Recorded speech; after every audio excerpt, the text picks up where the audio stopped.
ঝোপঝাড় আর আবর্জনায় আক্ষরিক অর্থেই ভাগাড়ে পরিণত হয় নাটোরের ঐতিহ্যবাহী নারদ নদ। কিন্তু গত মাসখানেক ধরে চলা পরিষ্কার পরিচ্ছন্ন অভিযানে বদলেছে সেই চিত্র। দুই চোখের দৃষ্টিসীমা যত দূর যায়, আবর্জনা সরিয়ে উন্মোচিত হচ্ছে নদীর প্রকৃত রূপ। তবে দীর্ঘদিনের আবর্জনা আর ময়লা পরিষ্কার করতে গিয়ে উদ্ধার হয় লেপ, বালিশ, কাঁথা, ককশিট, পুরনো ফ্রিজ থেকে শুরু করে অজস্র পলিথিনের স্তূপ সরাতেই নাকাল পরিচ্ছন্ন কর্মীরা।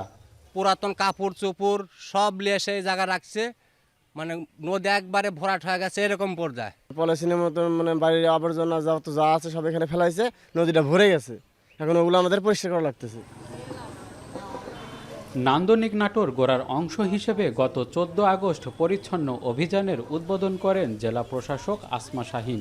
এ কাজে এগিয়ে আসে জেলার 15টি সরকারি দপ্তরের পাশাপাশি ব্যবসায়ী সংগঠনও।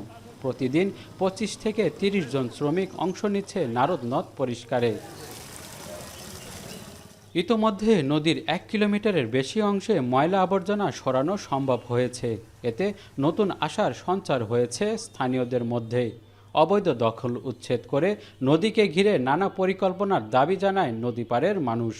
এটাকে পুনঃখনন করে মানে ওই দুই সাইডে পাড় বাঁধে দিয়ে রাস্তা চলাচলে যদি উপযুক্ত করা হতো, তাহলে এটা আমাদের দীর্ঘদিনের স্বপ্ন বাস্তবিত হতো। কমপক্ষে 150 জন লোক প্রতিদিন নিয়োগ করা উচিত। পরিকল্পিত বিভিন্ন স্পটে যদি আমরা এই লোক নিয়োগ করি, তাহলে আমরা দ্রুত সম্ভব হবে।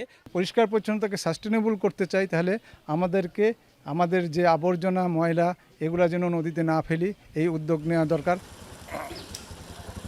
2009 সালে 10 কোটি টাকা ব্যয়ে নারদ নদের উৎসমুখ সহ 17 কিলোমিটার খনন হলেও প্রত্যাশিত সুফল পায়নি এলাকাবাসী।